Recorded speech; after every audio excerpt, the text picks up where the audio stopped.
सवाल है कह रहे कि प्रवेश का सातु विलोम क्या होता है। तो प्रवेश का विलोम सातु क्या हो जाएगा, मैं कहूंगा निकास होगा। उसके बाद देखिए सही वर्तनी वाले शब्द का चयन करिए। आपसे पूछा जा रहा है घुड़दौड़ कैसे लिखा जाता है, ऐसे ऐसे ऐसे ऐसे, मैं कहूंगा जैसे ऑप्शन नंबर ए में लिखा हुआ ऐसे लिखा जाता है। रात्रि का आपसे साथियों पर्यायवाची पूछा जाता है, तो रात्रि के तो बहुत सारे पर्यायवाची होते हैं, लेकिन इसमें से रजनी शब्द के साथियों दूषित का आपसे विलोम पूछा जा रहा है। तो दूषित का विलोम क्या होगा, मैं कहूंगा स्वच्छ होगा। आंसर आपका ऑप्शन नंबर सी होगा। राष्ट्र का पर्यायवाची इसमें से आप लोग बताइए, राष्ट्र का पर्यायवाची सातु क्या होगा, देश होगा। अगला देखिए, ये आप लोग सारे के सारे सवाल अपने मनो मस्तिष्क में स्टोर करते जाइए, और मैं पूरी कोशिश कर रहा हूं कि आपके ये सवाल इसी क्लास में सातु तैयार हो जाए, आपको दोबारा देखने की जरूरत ना पड़े। सही वर्तनी वाले शब्द का चयन करिए, यानी कि वनवास कैसे लिखा जाता है, तो जैसे ऑप्शन नंबर सी में लिखा हुआ। आपका जवाब अगर सी था तो बिल्कुल सही था। मरुस्थल का पर्यायवाची इसमें से क्या हो सकता है, तो रेगिस्तान कहते हैं सातु मरुस्थल को। उसके बाद देखिए मौन का विलोम क्या होगा, तो मौन का विलोम पता क्या होता है सातु, मुखर होता है मौन का विलोम। अगला देखिए निम्नलिखित में से उस विकल्प का चयन करिए जो थाली का बैगन इस मुहावरे का अर्थ बताता है। तो थाली के बैगन को क्या इधर की बात उधर करने वाला व्यक्ति कहते हैं, नहीं। सिद्धांतवादी व्यक्ति कहते हैं, नहीं। घमंडी व्यक्ति भी नहीं, सिद्धांत रहित व्यक्ति कहा जाता है थाली के बैगन को। उसके बाद देखिए सही वर्तनी वाले शब्द का चयन करिए। आपसे कहा जा रहा है कि प्रेमातुर की वर्तनी सही है कौन सा ऑप्शन की, ऑप्शन नंबर ए वाले वर्ड की। उसके बाद देखिए वैर का पर्यायवाची सातु क्या होता है, तो वैर का मतलब लड़ाई, विद्वेष, विद्रोह या झगड़ा। तो सबसे उपयुक्त जवाब आपका जो होगा वो विद्वेष हो जाएगा। वैर का पर्यायवाची जो होगा वो सातु विद्वेष हो जाएगा। उसके बाद देखिए अगला सवाल आपकी स्क्रीन पर है, स्वयं सेवकों का, यहां पर एक खाली जगह है। स्वयं सेवकों का दल प्रधानमंत्री से मिलने आया, या स्वयं सेवकों की टुकड़ी या भीड़ या बल। तो यहां पर दल सबसे उपयुक्त शब्द होगा। पूरा वाक्य आपका बनेगा स्वयं सेवकों का दल प्रधानमंत्री से मिलने आया। जो सप्ताह में एक बार हो, देखिए आप लोग याद रखेंगे जो वर्ष में एक बार होता है उसको वार्षिक कहा जाता है, और जो माह में एक बार होता है उसको मासिक कहते हैं। या आप लोग ध्यान रखेंगे जो सप्ताह में एक बार होता है उसको सातु साप्ताहिक कहा जाता है, जो 15 दिन में एक बार होता है उसको पाक्षिक कहा जाता है। अगला सवाल देखिए कह रहे कि शाश्वत का विलोम बताइए साथियों। तो आप लोग ध्यान रखेंगे नश्वर का विलोम शाश्वत होता है और शाश्वत का विलोम नश्वर होता है। सही वर्तनी वाले शब्द का चयन करिए। आपको बताना है बाढ़ पीड़ित कैसे लिखा जाता है सातु, ऐसे लिखा जाता है नहीं, ऐसे लिखा जाता है नहीं, मैं कहूंगा जैसे ऑप्शन नंबर सी में लिखा हुआ है बिल्कुल ऐसे ही लिखा जाता है। ग्रह का पर्यायवाची एक बार आप लोग मुझे बता दीजिए, तो ग्रह को सातु निकेतन भी कहा जाता है। उसके बाद देखिए अगला क्वेश्चन है, सही वर्तनी वाले शब्द का चयन करिए। आयुष्मान की वर्तनी कौन से ऑप्शन की सही आपको लग रही है, तो मुझे तो ऑप्शन नंबर ए वाली की सही लग रही है, और अगर आपको भी सही लग रही है तो ये आपका बिल्कुल करेक्ट आंसर होगा। अगला देखिए आदि का आपसे साथियों पर्यायवाची पूछा जा रहा है, तो आदि को साथियों अभ्यस्त भी कहा जाता है। क्या, आदि को अभ्यस्त भी कहते हैं। उसके बाद देखिए निम्नलिखित में से विकल्प का चयन करिए जो नमक मिर्च लगाना इस मुहावरे के अर्थ को बताता है। देखिए नमक मिर्च लगाने को क्या उपहास करना कहते हैं, नहीं। अनुनय करना कहते हैं, नहीं। नमक और मिर्च लगाकर रखने को कहते हैं, नहीं। बढ़ा चढ़ाकर कहने को ही सातु नमक मिर्च लगाने कहते हैं। राइट आंसर जिनका ऑप्शन नंबर डी है, तो बिल्कुल करेक्ट है। सही वर्तनी वाले शब्द का चयन करिए। पीक दान गलत, पीक दान ये भी गलत, पीक दान होता है। क्या होता है सातु, पीक दान होता है। उसके बाद देखिए रुधिर का आपको सातु पर्यायवाची बताना है, तो रुधिर को तो सातु रक्त कहते हैं, और रक्त आपका ऑप्शन नंबर सी में लिखा हुआ है। निरामिष का विलोम क्या हो सकता है बताइए, तो निरामिष का विलोम विष नहीं होता है सातु, सामिष होता है, और सामिष का विलोम क्या होगा, निरामिष होगा।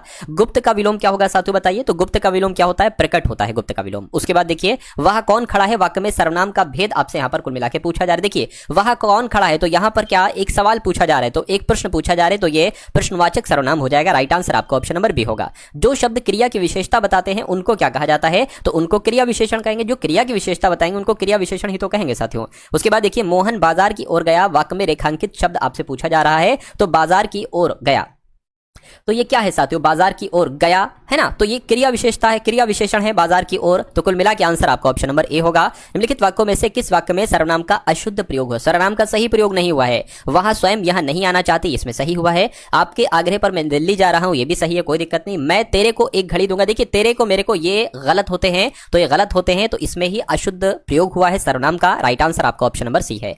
लिखना शब्द की अगर भाववाचक संज्ञा में आपसे पूछूं तो आप क्या बताएंगे, लिखित बताएंगे, लिखाई बताएंगे, लेखक बताएंगे, लेखनी बताएंगे, तो आपको बताना चाहिए लिखाई। ये लिखना शब्द की भाववाचक संज्ञा है। उसके बाद देखिए जो अव्यय दो पदों, पदबंधों या उपवाक्यों को जोड़ने का काम करते हैं उनको क्या कहा जाता है, तो उनको सातु समुच्चय बोधक अव्यय कहा जाता है। सही जवाब आपको ध्यान रखना, ये क्वेश्चन साथियों बहुत इंपॉर्टेंट है, आपके एग्जाम में पूछा जाएगा। उसके बाद देखिए अगला सवाल का स्त्रीलिंग क्या हो जाएगा सातु, बेटी हो जाएगा। आपका जवाब बी, तो बिल्कुल सही है। प्रिय विशेषण के साथ प्रयुक्त होने वाली संज्ञा कौन सी नहीं है, देखिए अगर बात करते हैं प्रिय विषय बिल्कुल हो जाएगा, प्रिय कवि बिल्कुल हो जाएगा, प्रिय मित्र बिल्कुल हो जाएगा, लेकिन प्रिय के साथ व्यय का इस्तेमाल थोड़ी ना करोगे साथियों, है ना। उसके बाद देखिए जो शब्द दो वाक्यांशों, शब्दों और वाक्यों को जोड़ने का कार्य करते हैं उनको क्या कहा जाता है, उनको सातु समुच्चय बोधक कहते हैं। अगला देखिए अंक का सर्वाधिक उपयुक्त अर्थ योग में कौन सा होगा, मुझे बताइए। देखिए अंक को चिन्ह, लेख कहते हैं, संख्या या गोद कहते हैं, तो मैं कहूंगा संख्या भी कहते हैं और गोद भी कहते हैं अंक को, इसलिए सही जवाब आपका ऑप्शन नंबर बी होगा। अरण्य रोदन, ये बहुत बार सातु आया है, तो अरण्य रोदन का मतलब क्या होता है, जोर जोर से रोना नहीं, जंगल में चुपचाप रोना नहीं, अकेले में बैठकर रोना नहीं,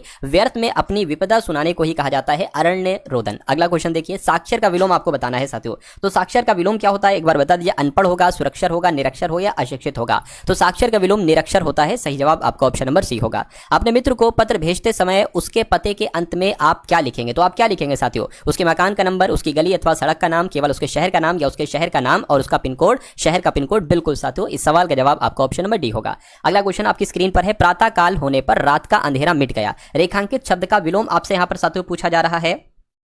तो मेरे हिसाब से अंधेरे का साथियों यहां पर विलोम आपको बताना है। अंधेरे का विलोम क्या होता है? उजाला होता है। अगला क्वेश्चन देखिए। वह टमटम घर वापस जा रहा है। तो कुल मिला के यहां पर अगर बात करें खाली जगह है वो के यहां पर है, तो आपको बताना है कि वह टमटम से घर वापस जा रहा है या वह टमटम द्वारा घर वापस जा रहा है। मैं कहूंगा टमटम द्वारा होना चाहिए यहां पर। उसके बाद देखिए खून खौलना, इस मुहावरे का मतलब क्या होता है? तो बहुत क्रोध आना इस मुहावरे का मतलब होगा। उसके बाद देखिए मदर टेरेसा का संसार भर में फैला, ये भी एक खाली जगह। मदर टेरेसा का यहां पर खाली जगह में कौन सा शब्द आएगा बताइए? तो मदर टेरेसा का समाचार संसार भर में फैला नहीं, मदर टेरेसा का यश संसार भर में फैला है। बिल्कुल सही साथियों, यही आपका जो होगा वो बिल्कुल सही जवाब हो जाएगा। अब साथियों देखिए यूपीएससी में अगर आप सिलेक्शन लेना चाहते हैं तो संविधान के क्वेश्चंस पूछे जाएंगे। लगभग 7 से 8 या 9 तक सवाल आपसे पूछे जाएंगे। तो संविधान के कुछ इंपॉर्टेंट क्वेश्चंस में लेकर आया हूं, इनको आप लोग फटाफट बहुत तेजी के साथ साथ एक बार देख लीजिए। देखिए पहला सवाल आपकी स्क्रीन पर है। भारतीय संविधान के इनमें से कौन से अनुच्छेद में मनी बिल को परिभाषित किया गया है? तो किसकी बात चल रही है साथियों? अनुच्छेद 110 में मनी बिल को परिभाषित किया गया है। उसके बाद देखिए भारतीय संविधान के किन अनुच्छेदों में मूल अधिकारों के बारे में बताया गया है? तो मूल अधिकारों के बारे में अनुच्छेद 12 से लेकर अनुच्छेद 35 तक में बताया गया है ना। उसके बाद देखिए अगला सवाल। अच्छा एक बार मुझे कमेंट में बताइए अनुच्छेद 5 से 11 में किस बात का जिक्र किया गया है? भारतीय संविधान के अनुसार इनमें से कौन सा मौलिक कर्तव्य नहीं है? तो इनमें से कौन सा मौलिक कर्तव्य नहीं है ये आप लोग मुझे बताइए। सद्भाव और भाईचारे की भावना को बढ़ावा देना, ये तो एक मौलिक कर्तव्य है। संस्कृति की समृद्ध विरासत को संरक्षित करना, ये भी साथ एक मौलिक कर्तव्य है। वैज्ञानिक स्वभाव विकसित करना और मानवों के अवैध की विक्रय और बलात्कार को मनादी करना, देखिए ये तो है लेकिन ये नहीं लग रहा है साथियों। तो कुल मिला के ये नहीं है मौलिक कर्तव्य, तो यही आपका जवाब हो जाएगा। उसके बाद देखिए साथियों आपसे कहा जा रहा है कि ये कुछ नहीं साथियों, कह रहे कि किसका निर्वाचन एक निर्वाचक मंडल द्वारा किया जाता है जो संसद के दोनों सदनों राज्यसभा और लोकसभा के सदस्यों से मिलकर बनता है। पता किसकी बात चल रही है साथियों? उपराष्ट्रपति की बात चल रही है। यानी कि उपराष्ट्रपति का निर्वाचन एक निर्वाचक मंडल द्वारा किया जाता है जो संसद के दोनों सदनों यानी कि राज्यसभा और लोकसभा के सदस्यों से मिलकर बनता है। राइट आंसर आपका ऑप्शन नंबर ए होगा। उसके बाद देखिए राज्यसभा का कोरम पूरा करने के लिए कितने सदस्यों की आवश्यकता होती है? तो 25 सदस्यों की आवश्यकता होती है। यह बात आपको ध्यान रखना है। भारतीय संविधान के अनुसार राज्य की कार्यपालिकीय शक्तियां राज्यपाल में निहित होगी और वह इसका प्रयोग प्रत्यक्ष रूप से स्वयं या अपने अधीनस्थ अधिकारियों के द्वारा करेगा। तो इस बात का जिक्र कौन से अनुच्छेद कहता है? अनुच्छेद 154 साथियों कहता है। सही जवाब आपका ऑप्शन नंबर डी होगा। सर्वोच्च न्यायालय के न्यायाधीश के रूप में योग्य होने के लिए एक व्यक्ति को उच्च न्यायालय में कितने वर्षों की न्यूनतम अवधि तक कार्य करने का अनुभव होना चाहिए? तो 10 वर्षों तक का अनुभव होना चाहिए। आप लोग ध्यान रखेंगे। सही जवाब आपका ऑप्शन नंबर सी होगा। ग्राम पंचायत का गठन वर्ष के लिए किया जाता है, तो सामान्यतः कितने वर्ष के लिए किया जाता है? 5 वर्ष के लिए किया जाता है ग्राम पंचायत का गठन। राइट आंसर आपका डी है। भारतीय संविधान में संशोधन करने की संसद की जो शक्ति है ये किस अनुच्छेद में साथियों वर्णित है? तो संविधान में संशोधन करने की प्रक्रिया ये अनुच्छेद 368 में लिखी हुई है। राइट आंसर आपका ऑप्शन नंबर ए है। अगला देखिए भारत के नियंत्रक और महालेखा परीक्षक किसके द्वारा नियुक्त किए जाते हैं? तो राष्ट्रपति साथियों इनकी नियुक्ति करते हैं, आप लोग ध्यान रखें। अगला देखिए साथियों पृथ्वी का कौन सा भाग मैग्मा का मुख्य स्रोत है? तो आप लोग की अगर बात करते हैं साथियों जो मेंटल है ये पृथ्वी का भाग है जो मैग्मा का मुख्य स्रोत है। उसके बाद देखिए कह रहे कि किन भूकंपीय तरंगों में अनुप्रस्थ विस्थापन शामिल होता है? तो किन तरंगों की बात चल रही? मैं कहूंगा इस तरंगों की बात चल रही क्योंकि इस तरंगों में अनुप्रस्थ विस्थापन शामिल होता है। आप लोग साथियों ध्यान रखेंगे। सही जवाब आपका ऑप्शन नंबर सी होगा। चलिए साथियों उसके बाद देखिए अगले नंबर का सवाल आपकी स्क्रीन पर है। सबसे प्रचुर मात्रा में मौजूद दुर्लभ गैस साथियों कौन सी है? तो कौन सी है आप लोग याद रखेंगे साथियों? आर्गन गैस सबसे प्रचुर मात्रा में मौजूद दुर्लभ गैस है। अगला क्वेश्चन देखिए सहारा रेगिस्तान साथियों कहां पर स्थित है? तो ये कहां पर स्थित है? ये उत्तरी अफ्रीका में स्थित है। उसके बाद देखिए निम्नलिखित में से कौन सी बेलारूस की राजधानी है? तो बेलारूस की राजधानी की अगर हम बात करते हैं साथियों तो मिन्स्क जो है ना ये बेलारूस की राजधानी है। अगला देखिए वह एकमात्र वस्तु क्या है जो हमें प्राकृतिक संसाधनों से नहीं बल्कि सीधे पृथ्वी के बाहर से प्राप्त होती है? तो किसकी बात चल रही है साथियों? प्राकृतिक गैस, खनिज, कोयला, तो ये तो प्राकृतिक संसाधनों के माध्यम से साथियों प्राप्त होती है, लेकिन ऊर्जा साथियों ये पृथ्वी के बाहर से प्राप्त होती है, प्राकृतिक साधनों से नहीं। तो कुल मिला के आपका जवाब जो जाएगा वो ऑप्शन नंबर डी के साथ जाएगा। गुजरात से अरुणाचल प्रदेश के समय में कितने समय का अंतराल है? टाइम लैग है। तो आपसे पूछा जा रहा है, मैं कहूंगा 2 घंटे का है ना। तो 2 घंटे का पश्च अंतराल है। तो सही जवाब आपका ऑप्शन नंबर डी होगा। उसमें से बताइए साथियों कि निम्नलिखित में से कौन सा पश्चिम बंगाल का पड़ोसी राज्य नहीं है? तो पश्चिम बंगाल का पड़ोसी राज्य की अगर बात करते हैं झारखंड, सिक्किम, ओडिशा है, लेकिन मेघालय नहीं है। तो मेघालय नहीं है, तो यही आपका जवाब होगा। निम्नलिखित में से कौन सी हिमालय की दूसरी सबसे ऊंची चोटी है? तो हिमालय की सबसे दूसरी चोटी कौन सी है? मैं कहूंगा साथियों K2 जो है ना ये हिमालय की दूसरी सबसे ऊंची चोटी है। कोलेरू झील कहां पर स्थित है? तो ये सातों आंध्र प्रदेश में स्थित है कोलेरू झील। इनमें से किसे मिल्क मैन ऑफ इंडिया कहा जाता है? ये भी क्वेश्चन सातों इंपॉर्टेंट है, आप लोग याद रखेंगे। वर्गीस कुरियन को ही मिल्क मैन ऑफ इंडिया कहा जाता है। कौन सा शहर भारत की सिलिकॉन वैली के रूप में उभरा? तो किसकी बात चल रही है सातों? बेंगलुरु की बात चल रही है। ये भारत की सिलिकॉन वैली के रूप में उभरा। भारत के पहले रेलवे विश्वविद्यालय का नाम क्या था? तो राष्ट्रीय रेल परिवहन संस्थान जो था ना, ये भारत के पहले रेलवे विश्वविद्यालय का नाम था। भारत में 2011 की जनगणना के अनुसार निम्नलिखित में से किस राज्य का जनसंख्या घनत्व सबसे ज्यादा था? तो किसका था? ये आपसे पूछा जा रहा है। मैं कहूंगा बिहार का था, तो बिहार आपके सवाल का जवाब होगा। वर्तमान जनगणना के अनुसार किस भारतीय राज्य का लिंग अनुपात उच्चतम है? तो मैं कहूंगा साथियों केरल का लिंग अनुपात उच्चतम है। केंद्रीय ऊर्जा मंत्री मनोहर लाल खट्टर ने भारत की पहली 3 मेगावाट क्षमता वाली वेनेडियम रेडॉक्स फ्लो बैटरी का उद्घाटन जो किया है, ये कहां पर किया है? तो ये उत्तर प्रदेश में किया है, यूपी के नोएडा में किया है। उसके बाद देखिए किस राज्य की मथुरा की जरी पोशाक और मेरठ के पारंपरिक बिगुल को जीआई टैग दिया गया है? तो ये भी साथियों कहां का है? उत्तर प्रदेश का। उत्तर प्रदेश की मथुरा की जरी पोशाक को और मेरठ के पारंपरिक बिगुल को जीआई टैग दिया गया है। किस राज्य सरकार ने आईआईटी रुड़की के साथ मिलकर भारत का पहला बड़े स्तर का किसान कार्बन क्रेडिट मॉडल लॉन्च किया है साथियों? तो किसके द्वारा लॉन्च किया गया है? ये भी अपने उत्तर प्रदेश के द्वारा लॉन्च किया गया है। अगला देखिए भारत का पहला समर्पित वन विश्वविद्यालय कहां पर स्थापित किया जाएगा? आपसे पूछा जा रहा है। तो यूपी के गोरखपुर में स्थापित किया जाएगा भारत का पहला वन विश्वविद्यालय। उसके बाद देखिए दिसंबर 2025 में प्रधानमंत्री नरेंद्र मोदी ने राष्ट्रीय प्रेरणा स्थल देश को कहां समर्पित किया था? कहां समर्पित किया था साथियों? यूपी के लखनऊ में समर्पित किया था। देखिए साथियों दहेज में क्या शामिल नहीं है, ये आपसे पूछा जा रहा है। दहेज में क्या शामिल नहीं है मुझे बताइए। देखिए क्या विवाह के समय पक्षधारों को कुछ देने के लिए करार शामिल है? बिल्कुल साथियों। विवाह के बाद लड़की के घर वालों से सामान मांगना, ये भी साथियों शामिल है दहेज के अंतर्गत। विवाह से पहले आपस में लेने और देने की संविदा, ये भी है। लेकिन महर जो है, मेहर साथियों शामिल नहीं है, इसलिए सही जवाब आपका ऑप्शन नंबर डी होगा, है ना। उसके बाद देखिए अगला क्वेश्चन आपकी स्क्रीन पर है। दहेज प्रतिषेध अधिनियम कब अधिनियमित किया जाता है? ये मेहर क्या होता है साथियों? ये वाइफ को दिया जाता है, यानी कि हस्बैंड देता है साथियों अपनी वाइफ को, जिसको मेहर कहा जाता है ना। उसके बाद देखिए दहेज प्रतिषेध अधिनियम कब अधिनियमित हुआ? तो ये कब अधिनियमित हुआ ये आपसे यहां पर पूछा जा रहा है। ये 20 मई 1961 को अधिनियमित किया गया। ये मूल विधि के क्वेश्चन है। उसके बाद देखिए अगला सवाल है कि किस देश के प्रधानमंत्री ने अपने राष्ट्रपति से औपचारिक रूप से क्षमादान की मांग की है? तो मैं कहूंगा इजराइल देश के प्रधानमंत्री ने अपने राष्ट्रपति से औपचारिक रूप से क्षमादान की मांग की है। हाल ही में किसने T20 ट्राई सीरीज जीती है? तो पता किसने जीती है साथियों? पाकिस्तान ने T20 ट्राई सीरीज जीती है। किसने सैयद मोदी इंटरनेशनल 2025 के महिला डबल्स का खिताब जीता है? तो साथियों किसने जीता है ये आपसे पूछा जा रहा है। त्रिशा जॉली ने जीता और गायत्री गोपीचंद ने जीता है, यानी कि इन दोनों ने ही सैयद मोदी इंटरनेशनल 2025 महिला डबल्स का खिताब जीता है। पीलिया मालेनाडू नामक कूदने वाली मकड़ी की एक नई प्रजाति जो है ना, ये किस राज्य में खोजी गई है? तो ये कहां पर साथियों खोजी गई है? ये आपसे यहां पर कुल मिला के पूछा जा रहा है। तो ये कर्नाटक में खोजी गई है। सही जवाब आपका ऑप्शन नंबर ए होगा। किस राज्य सरकार ने विवादास्पद शौर्य दिवस आदेश वापस लिया है? तो साथियों किसने वापस लिया है? मैं कहूंगा राजस्थान सरकार ने विवादास्पद शौर्य दिवस आदेश वापस लिया है। कहां सरस आजीविका मेले का शुभारंभ किया गया है? तो कहां पर किया गया है ये आपसे पूछा जा रहा है साथियों, मुझे बताइए।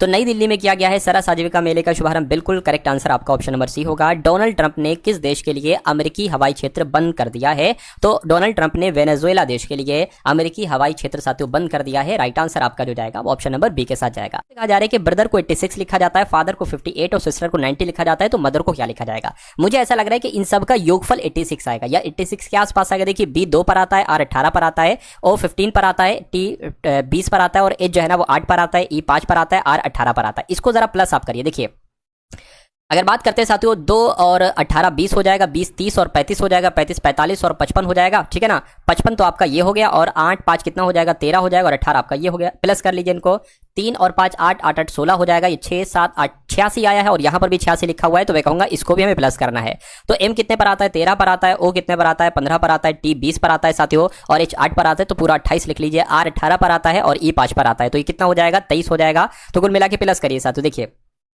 8 और 5 3 16 17 18 19 हो जाएगा। 2 3 4 5 6 7 यानी कि 79 आना चाहिए और 79 आपका ऑप्शन नंबर बी में लिखा हुआ है। उसके बाद देखिए अगला सवाल, देखिए साथियों और बताइए आपके सवाल का जवाब क्या हो सकता है। आपसे कहा जा रहा है कि सुनीता बबीता की बहन है, तो जितना कहा जा रहा है उतना कर लीजिए। सुनीता की जब हम बात करते हैं साथियों, ये किसकी बहन है? सुनीता जो है ना ये बबीता की बहन है, ठीक है। उसके बाद लिखा हुआ है कि धर्मेंद्र सुषमा का भाई है, तो अभी रुक जाइए, अभी नहीं समझ में आ रहा है। अगर सुषमा सुनीता की बहन है, देखिए सुनीता की बहन कौन है? सुषमा है, यानी कि पहली लाइन से हमें पता चला कि सुनीता सुनीता बबीता की बहन है, उसके बाद पता चला कि सुषमा सुनीता की बहन है, और यहां पर सुषमा का जिक्र आया। कह रहे कि सुषमा जो है ना, सुषमा का भाई धर्मेंद्र है, तो सुषमा का भाई कौन हो जाएगा साथियों, धर्मेंद्र हो जाएंगे। ठीक है, कह रहे साथियों कि बबीता सुषमा से किस प्रकार संबंधित है, तो बबीता सुष्मिता से किस प्रकार संबंधित है। सुषमा क्या कहेगी बबीता को, तो बहन कहेगी, क्योंकि ये तीनों आपस में बहन है और ये उनके भाई हैं। तो मैं कहूंगा बहन कहां पर है, बहन ऑप्शन नंबर सी वाले में, तो यही आपके इस क्वेश्चन का जवाब होगा। उसके बाद देखिए अगला सवाल आपकी स्क्रीन पर है, कहा जा रहा है कि कमल अपने पिता को खोज रहा है, वह पूर्व की ओर अपने दाईं ओर मुड़ने से पहले 90 मीटर जाता है। देखिए इस बात को समझिए, इस लाइन में थोड़ा सा दिक्कत आपको हो सकता हो लगे, वह पूर्व की ओर अपने दाईं ओर, यानी कि वो आगे जाकर पूर्व में मुड़ेगा, लेकिन उससे पहले वो 90 मीटर चलता है। तो साथियों वो 90 मीटर चला, ठीक है ना, 90 मीटर साथियों चला, उसके बाद अब वो किधर मुड़ेगा, दाईं ओर मुड़ेगा, है ना, पूर्व की तरफ तो चला गया, अब वो दाईं ओर मुड़ेगा। ठीक है, फिर वह अपने दाईं ओर मुड़ने से पहले, यानी कि अब यहां पर वो दाईं ओर मुड़ेगा और 20 मीटर चलेगा, लेकिन कह रहे हैं कि फिर से दाईं ओर मुड़ेगा, मतलब आगे जाके 20 मीटर चलने के बाद फिर से वो दाईं ओर मुड़ेगा। ठीक है, मैं 20 मीटर चला दिया, फिर वह 30 मीटर अपने मामा के यहां गया, यानी कि अगर बात करते हैं साथियों वो 30 मीटर क्या 30 मीटर चला और अपने मामा के वहां गया, उसके पिता वहां नहीं थे, मामा के घर उसके पिता नहीं थे। फिर वहां से 100 मीटर उत्तर की ओर चला, 100 मीटर उत्तर की ओर चला। ठीक है, 100 मीटर उत्तर की ओर चला देंगे साथियों, देखिए ये आपका 20 चलेगा, तो ये कितना चलेगा साथियों, ये आपका यहां तक 80 चलेगा, तो यहां कहीं वो पहुंच जाएगा। यानी कि जहां सड़क पर उसके पिता मिल गया, अच्छा यहां कहीं उसके पिता मिल गया, उसके पिता उसके चलने के प्रारंभ से कितनी दूरी पर थे, उसका चलने का प्रारंभ ये था, और अब उसके पिताजी कहां पर मिले हैं साथियों, उसके पिताजी मिले हैं यहां पर, तो ये दूरी आपसे पूछी जा रही है कितनी दूरी होगी। देखिए अगर बात करते हैं, हमें जब ये लंबाई पता है, आधार पता है, तो ये दूरी निकालना बहुत आसान हमारे लिए होता है। आपको ट्रिपलेट पता होना चाहिए, 3 4 5 का एक ट्रिपलेट होता है कि अगर एक भुजा 3 है, दूसरी भुजा 4 है, तो जाहिर सी बात है तीसरी भुजा 5 ही होगी। लेकिन इसको जब हम साथियों कट करते हैं 80 और 90 को 0 से 0, है ना, ये 4 आ जाएगा, सॉरी एक सेकंड, देखिए ये पूरी 90 थोड़ी ना होगी, एक सेकंड मुझसे यहां पर मिस्टेक हो गई है, एक बात मैं आपको बता देता हूं। देखिए ये यहां से लेके यहां तक भाई साहब 90 है, लेकिन यहां से यहां तक कितनी हो जाएगी, 60 हो जाएगी। क्यों, क्योंकि ये 30 है, देखिए ये 30 है तो ये 60 हो जाएगा, यानी कि आधार आपका हो जाएगा 60 का, और ये जो है ये पूरी 80 हो जाएगी। तो ये दूरी आपसे पूछी जा रही है। देखिए 0 से 0 कैंसिल, 3 2 तियां और 2 चौक, तो देखिए वही ट्रिपलेट आ गया 3 4 और 5 का, है ना, 3 4 5 का ट्रिपलेट आ गया। लेकिन हमने इनका क्या किया था, हमने पहली बात तो इनको आधा करा था, तो सबसे पहले इसको डबल करना पड़ेगा 10, और 0 भी कट किया था, तो साथियों 0 हमें लगाना पड़ेगा, तो 100 मीटर आपका जवाब हो जाएगा। अगर इतनी चीजें आपको नहीं करना है तो एक सूत्र होता है साथियों, देखिए कर्ण का स्क्वायर बराबर आधार का स्क्वायर और लंब का स्क्वायर। कर्ण आपका ये है, आधार ये है, लंब ये है। आधार कितना था साथियों 60, तो 60 का स्क्वायर कर दोगे। लंब कितना था, लंब अगर बात करते 80, तो 80 का स्क्वायर था। अगर बात करते साथियों अब k के ऊपर से स्क्वायर हटेगा, इनके ऊपर क्या अंडर रूट चढ़ जाएगा, तो मैं कह सकता हूं साथियों अगर बात करते हैं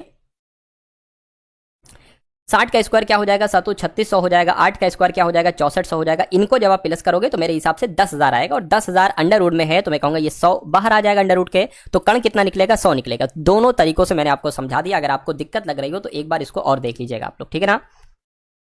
चलिए नेक्स्ट नंबर का क्वेश्चन साथियों अब हम लोग देख लेते हैं। यहाँ पर क्या आपसे कहा जा रहा है, बहुत ध्यान से देखिएगा इस सवाल को।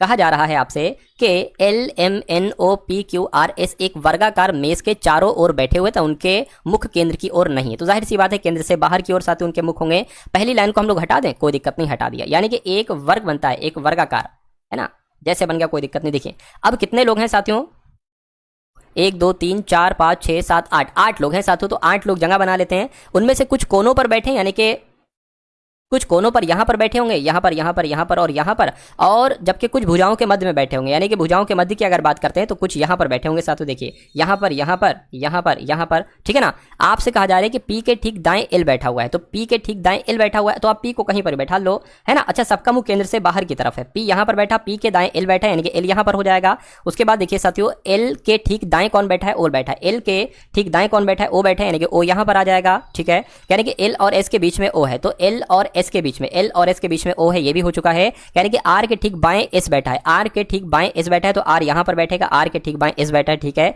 क्यू और आर के बीच में एम है, तो क्यू और आर कहां पर हो सकते हैं साथियों, आर ये है, क्यू और आर के बीच में एम है, तो एम यहां पर हो गया। बचा सिर्फ एन, तो एन आपका यहां पर आ जाएगा। कह रहे कि एन के बाएं से दूसरे स्थान पर कौन है, तो एन के बाएं से दूसरे स्थान पर साथियों कौन है, एम है, तो एम आपके इस क्वेश्चन का बिल्कुल करेक्ट आंसर हो जाता है। उसके बाद देखिए अगला क्वेश्चन आपकी स्क्रीन पर है। आपसे क्या कहा जा रहा है, आपसे कहा जा रहा है कि छात्रों की एक पंक्ति में सचिन बाएं से 39वें स्थान पर है। तो अगर बात करते इधर से, तो सचिन की अगर बात करें, सचिन की पोजीशन क्या है, सचिन की पोजीशन कितनी बताई गई साथियों 39वीं बताई गई है बाएं तरफ से, जबकि राजन दाएं से 28वां है। राजन की अगर पोजीशन की बात करते हैं साथियों, तो राजन जो है ना दाएं से कौन से नंबर पर है साथियों 28वें नंबर पर है, ठीक है। इतनी बात क्लियर हो गई। उसके बाद देखते हैं यदि सचिन और राजन आपस में अपना स्थान बदल लेते हैं, यानी कि राजन अभी यहां पर है, राजन को अगर यहां पर कर दें और सचिन को यहां पर कर दें, ठीक है ना, तो सचिन बाएं से, सचिन अब यहां पर आ जाएगा, सचिन जो है ना वो यहां पर आ जाएगा, तो सचिन अब बाएं से अगर बात करें 20वें स्थान पर आ जाता है। यानी कि अगर इधर से हम काउंट करते हैं तो साथियों 20वें स्थान पर आ जाता है। तो बताइए कि राजन की दाएं से नई स्थिति क्या होगी। सबसे पहले देखिए टोटल कितने लोग हैं।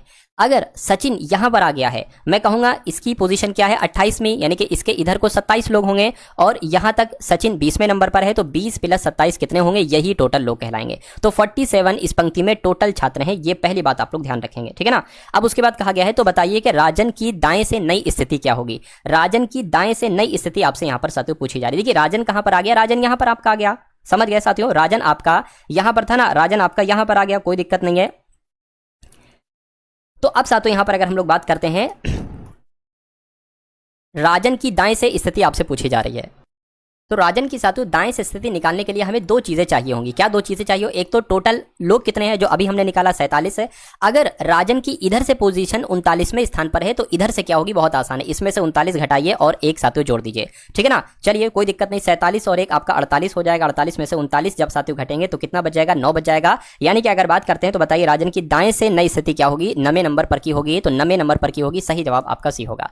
उसके बाद देखिए अगला क्वेश्चन आपकी स्क्रीन पर है, आपसे कहा क्या जा रहा है, आपसे कह रहे हैं कि साथियों 7 धावक एथलीट हैं, ABCDEFG एक दौड़ में भाग ले रहे हैं, ठीक है।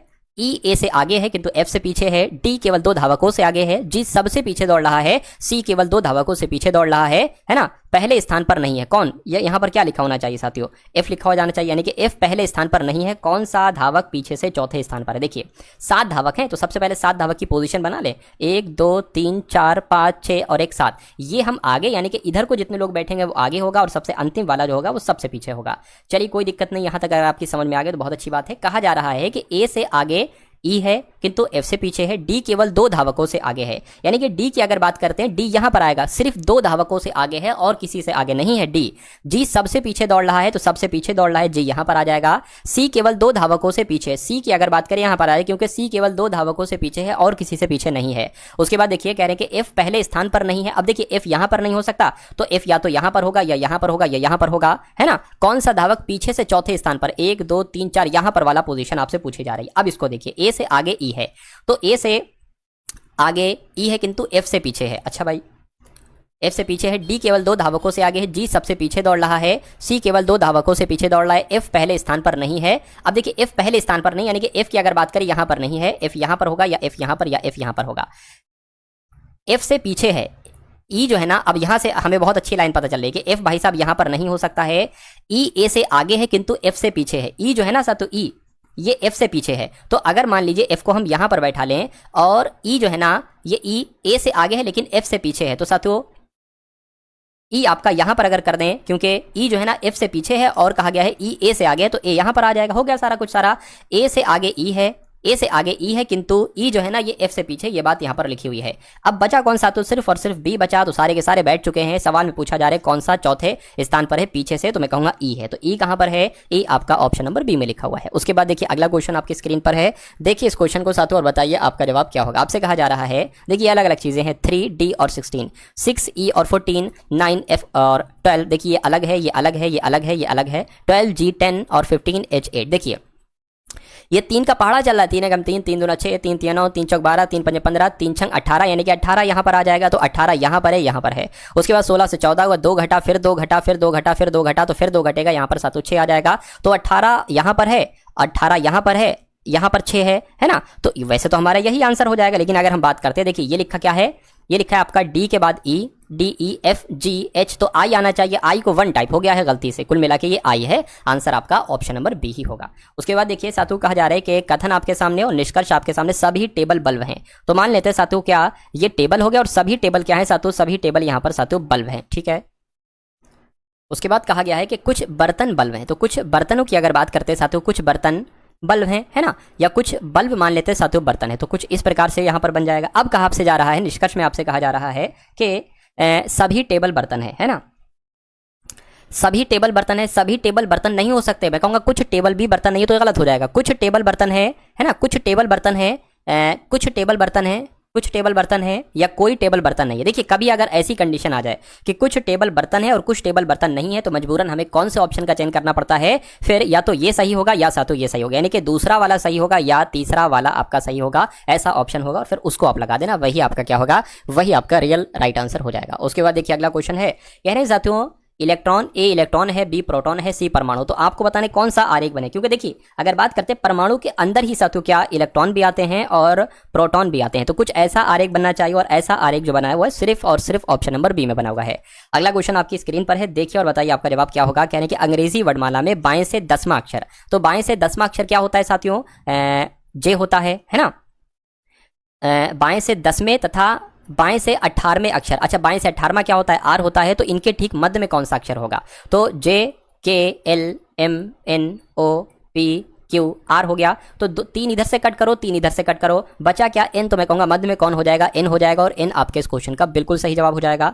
उसके बाद देखिए कहा जा रहा है कि एक साक्षात्कारकर्ता यानी कि इंटरव्यूअर रेज्यूम पढ़ने के बाद सीधे उम्मीदवार से उच्च स्तरीय प्रश्न पूछने लगता है, तो धारणाएं बताना है कि धारणा कौन सी निहित है, उम्मीदवार को विषय का सामान्य ज्ञान अच्छी तरह से है, मतलब रेज्यूम पढ़ने के बाद सीधे उम्मीदवार से बहुत हाई लेवल के क्वेश्चन पूछने लगता है, तो जिस सब्जेक्ट्स के वो क्वेश्चन पूछ रहा है क्या उस सब्जेक्ट का उसको सामान्य अच्छी तरह से ज्ञान है, हो भी सकता है नहीं भी हो सकता है, क्या पता वो भूगोल से संबंधित सवाल पूछने लगता हो लेकिन उसको जानकारी संविधान की हो, संविधान उसका सब्जेक्ट हो, उसके बाद तो ये तो गलत हो जाएगा। कह रहे कि साक्षात्कारकर्ता उम्मीद करता है कि उम्मीदवार को इस विषय पर उन्नत ज्ञान हो, यानी कि वो इंटरव्यूअर ये उम्मीद करता है कि जो सवाल मैं पूछ रहा हूं उसकी उसको जानकारी होगी, तो ये तो हो सकता है ऐसा तो, लेकिन ये नहीं हो सकता, यानी कि दूसरा वाला आपकी धारणा बिल्कुल सही हो जाएगी। उसके बाद देखिए अगला क्वेश्चन है, कहा जा रहा है कथन आपके सामने है और साथियों यहां पर अगर बात करें निष्कर्ष आपके सामने है। देखिए यह पुस्तक Z एकमात्र पुस्तक, यानी कि इस पुस्तक का नाम Z है और ये एकमात्र पुस्तक है जो 1950 से 1980 के बीच भारत में गरीबी की समस्या पर अपना ध्यान केंद्रित करती है,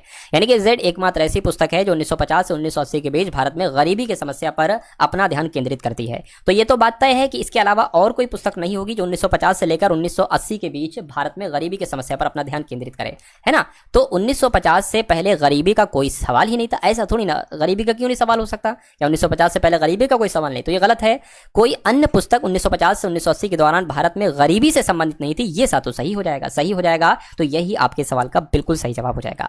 उसके बाद देखिए अगला सवाल आपकी स्क्रीन पर है, आपसे कहा जा रहा है कि 8 सेंटीमीटर त्रिज्या वाला एक वृत्त है, यानी कि एक वृत्त है साथियों जिसकी त्रिज्या 8 सेंटीमीटर है, जिसका क्षेत्रफल 8 सेंटीमीटर आधार वाले त्रिभुज के क्षेत्रफल के बराबर है ना, क्या लिखा हुआ है, जिसका क्षेत्रफल यानी कि इस वृत्त का क्षेत्रफल जो है ना 8 सेंटीमीटर आधार वाले, अच्छा भाई 8 सेंटीमीटर आधार वाले त्रिभुज के क्षेत्रफल के बराबर है, तो त्रिभुज की समरूपी ऊंचाई आपसे पूछी जा रही है। देखिए यहाँ पर दो चीजें हैं, एक तो साथियों वृत्त का क्षेत्रफल है, तो वृत्त का जो क्षेत्रफल होगा वो त्रिभुज के क्षेत्रफल के बराबर होगा, है ना, वृत्त का क्षेत्रफल जो होगा वो त्रिभुज के क्षेत्रफल के बराबर होगा। वृत्त का क्षेत्रफल होता है पाई आर स्क्वायर और त्रिभुज का क्षेत्रफल होता है 1/2 गुणा आधार गुणा ऊंचाई, है ना। चलिए आधार गुणा ऊंचाई आपका ये हो गया। उसके बाद अगर देखिए अब यहाँ पर आर हमें दे रखा है, आर कितना है, आर अगर बात करते हैं ये 8 सेंटीमीटर है, तो पाई की वैल्यू क्या हो जाएगी, पाई की वैल्यू मत लिखिए, है ना। उसके बाद साथों अगर आर की बात करते हैं तो 64 यहाँ पर हो जाएगा, 8 का स्क्वायर साथों 64 हो गया, बराबर आपका 1/2। आधार की यहाँ पर अगर हम लोग बात करें तो आधार कितना दे रखा है, 8 सेंटीमीटर आधार, 8 सेंटीमीटर आधार, और ऊंचाई आपसे यहाँ पर साथियों पूछी जा रही है। 2 से कट करेंगे 4 आ जाएगा, 4 से क्या ये कट होगा, 4 एकम 4, 4 छंग आपका 24, यानी कि ऊंचाई आपकी कितनी आ गई साथियों, 16 पाई आ गई। तो 16 पाई क्या कहीं पर लिखा हुआ है, 16 पाई लिखा हुआ है, ये पाई है साथियों, तो 16 पाई सेंटीमीटर आपका ऑप्शन नंबर ए में लिखा हुआ है। तो जिनका भी आंसर ऑप्शन नंबर ए के साथ है तो आंसर आपका बिल्कुल सही हो जाएगा, ठीक है ना। चलिए साथियों उसके बाद देखिए अगला सवाल आपकी स्क्रीन पर है, कह रहे कि एक वस्तु को 12.5% की छूट देने के बाद 5845 में बेचा गया, वस्तु का अंकित मूल्य क्या होगा। 12.5% की छूट दी गई है ना, यानी कि 87.5% में उसको बेचा गया, तो 87.5 में जब उसको बेचा गया तो 5845 रुपए की वो बिकी। तो आपसे कुल मिला के साथ तो यहाँ पर अंकित मूल्य पूछा जा रहा है, अंकित मूल्य की वैल्यू 100% होती है। तो अगर बात करते हैं साथों 87.5% की वैल्यू 5845 है, अगर हम 5845 के बटे में 87.5 रख देंगे तो ये 1% की वैल्यू हो जाएगी। 100% की वैल्यू निकालने के लिए 100 से इसकी गुणा कर देंगे, तो इस पॉइंट को हटाएंगे, यहाँ पर 0 बढ़ा लेंगे। अब इसको कैलकुलेट कराइए साथों, देखिए 5 एकम 5, 5 सत्ते आपका 35, 5 पंजे 25 हो जाएगा। इसको अगर कट करें या एक काम करिए, इसको ना कट करके इसको संख्या को कट करिए, 5 एकम 5, 5 एकम 5, 5 छंग 30, ठीक है ना, 3 जाएगा 34 हो गया, 5 टीम आपका 45 हो जाएगा। अब अगर बात करें, अब इसी को कट करिए साथियों, 5 तियाँ 15, 5 पंजे 25, 5 दूना 10, 0 0 आ गया, 5 सत्ते 35 और 5 चौक 20, 40 आ गया। क्या ये 7 से कट होगा? देखिए जरा, 7 एकम 7 कितना जाएगा, 4 जाएगा, 7 पंजे 35, 7 छंग आपका 42 कितना जाएगा, 4 और 7 सत्ते 49 गुणा 40, इन दोनों की गुणा करा दीजिए, आपका आंसर यहाँ पर आ जाएगा। चलिए 4 सत्ते 28 आपका हो जाएगा, 6 चौक 24, 25 26 हो गया आपका, 4 एकम 4 6 आ गया, यानी कि 6680 आपके इस क्वेश्चन का बिल्कुल करेक्ट और बिल्कुल सही जवाब हो जाएगा भाई। बहुत बढ़िया, वेरी गुड क्लास। उसके बाद देखिए साथियों, अब अगले नंबर का क्वेश्चन है, ये भी साथियों इंपॉर्टेंट क्वेश्चन आपके लिए स्क्रीन पर है। आपसे यहाँ पर क्या कहा जा रहा है साथियों, पहले सवाल को आप लोग समझ लीजिए। क्या एक लंबवृत्तीय शंकु है, लंबवृत्तीय शंकु का आयतन जो है ना, उस लंबवृत्तीय बेलन के आयतन के बराबर है, जिसकी वजह, अब यहाँ पर देखिए एक बात आपको समझना है कि यहाँ पर दो चीजें आपको दे रखी हैं, क्या कि शंकु का आयतन जो है ना वो किसके बराबर है।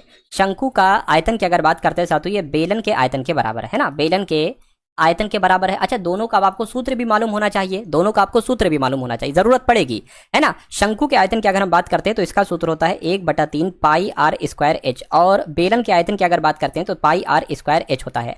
अब यहां पर आपसे कहा गया है कि एक लंबवृत्तीय शंकु का आयतन उस लंबवृत्तीय बेलन के बराबर है जिसकी ऊंचाई साथियों 48 है। जिसकी ऊंचाई कितनी है साथियों? 48 है, यानी कि ये बेलन की बात चल रही है। बेलन की ऊंचाई कितनी हो जाएगी? 48 हो जाएगी, तथा उसके आधार का व्यास 20 सेंटीमीटर हो जाएगा, है ना। आधार के व्यास की अगर बात करते हैं तो 20 सेंटीमीटर, जब व्यास 20 है और त्रिज्या व्यास की आधी होती है तो मैं कहूंगा साथियों 10 यहां पर आ जाएगा, आर स्क्वायर, और पाई जैसा है पाई वैसे हो जाएगा। एक काम करिए, पाई से पाई कैंसिल भी हम लोग कर सकते हैं। चलिए उसके बाद देखिए कहा जा रहा है कि यदि शंकु की ऊंचाई कितनी है साथियों? 16 सेंटीमीटर, तो उसके आधार पर व्यास क्या होगा, यानी कि यहां पर आपको साथियों क्या निकालना है, यहां पर आपको आर का मान निकालना है। चलिए बहुत प्यार से निकाल देंगे साथियों, क्या दिक्कत है? कोई दिक्कत नहीं है। अब एक काम करिए साथियों कि आर का स्क्वायर आपका ये हो जाएगा और ये 16 की इधर गुणा हो जाएगी, यानी कि ये हो जाएगा 100, ये हो जाएगा 48, ये हो जाएगा 3 इधर आ जाएगा, बराबर लगाए क्रॉस मल्टीप्लाई हो गया, और ये 16 आपका साथियों नीचे आ जाएगा। 16 तियाँ होता है 48, 3 तियाँ 9 और 900 हो जाएगा। आर स्क्वायर बराबर अगर 900 है तो आर बराबर क्या हो जाएगा? 30, क्योंकि ये 30 का स्क्वायर होता है। तो उसके आधार का व्यास क्या होगा? देखिए व्यास आपसे पूछा जा रहा है, त्रिज्या की डबल होती है साथियों व्यास, तो इसका डबल कर देंगे, 30 का डबल साथियों 60 हो जाएगा, तो व्यास कितना हो जाएगा? 60 हो जाएगा, यानी कि 60 सेंटीमीटर आपके इस क्वेश्चन का बिल्कुल सही और सटीक जवाब हो जाएगा। चलिए साथियों उसके बाद देखिए अगले नंबर का, चलिए आपसे कहा जा रहा है कि एक थैले में 1 रुपए, 2 रुपए और 5 रुपए के सिक्कों के रूप में 840 रुपए हैं। 1 रुपए, 2 रुपए, 5 रुपए के सिक्के, यानी कि 1 रुपए के सिक्के अगर 8 हैं तो 2 रुपए के सिक्के 1 होंगे और 5 रुपए के सिक्के 5 होंगे, इसके अनुपात में है।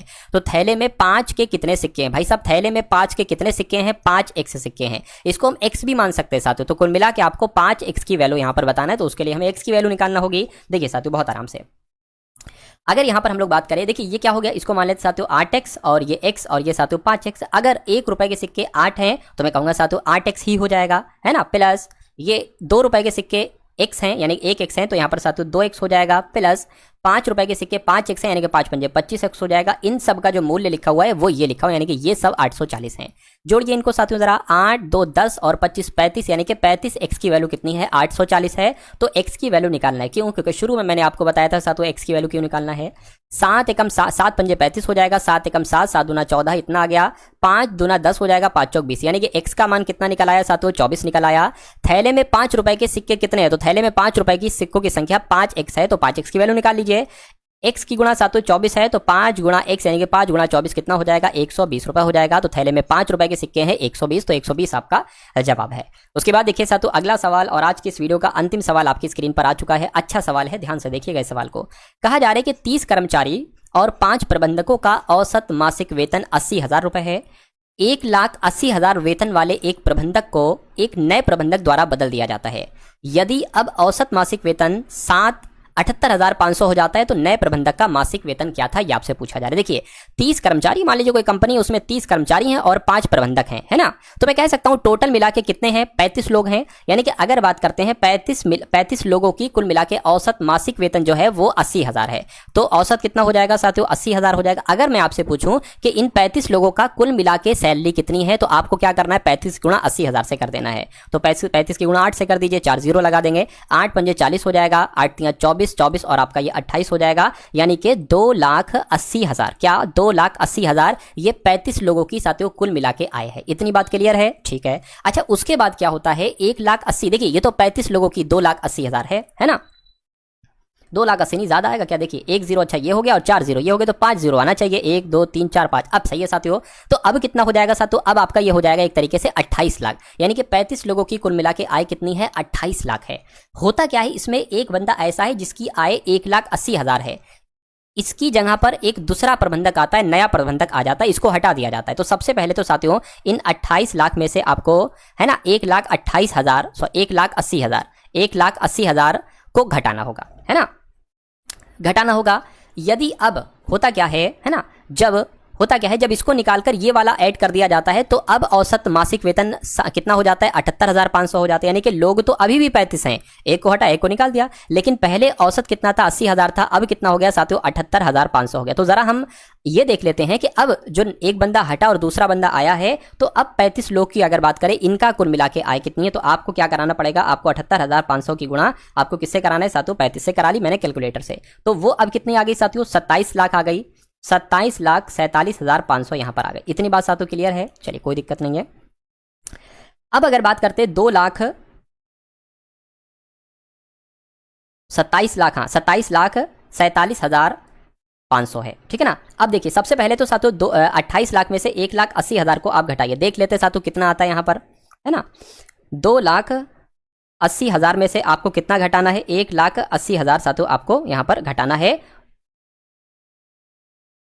तो कितना आ जाएगा साथियों, इसको जब आप घटाओगे, तो मैंने कैलकुलेटर से यहां पर इसको घटा लिया है, ये आपका आया है साथियों 2,62,000, है ना, 2,62,000, यानी कि अगर बात करते हैं साथियों यहां पर 26,20,000 आ चुका है। अब आपको क्या करना है, देखिए अब ध्यान दीजिए, इसमें से क्या, इसमें से अगर बात करें वो बंदा नहीं है जिसमें जो पहले था और ये है, तो आपको करना क्या है साथियों, इसमें से यानी कि 27,47,500 में से 26,20,000 को घटा देना है, आपको नए प्रबंधक का मासिक वेतन मालूम पड़ जाएगा। तो 27,47,500 में से हमें घटाना है साथियों क्या, 2,62,000 को, है ना, 2,62,000 को घटाना है। चलिए 0 0 5 आ जाएगा, 7 आ जाएगा, 2 आ जाएगा, 1, यानी कि कितना आ गया साथियों, 12 लाख साथियों 1,27,500 आ गया। तो 1,27,500 कौन होंगे, ये नए प्रबंधक का मासिक वेतन होगा। और ऐसा कहां पर लिखा हुआ है, ऐसा आपका ऑप्शन।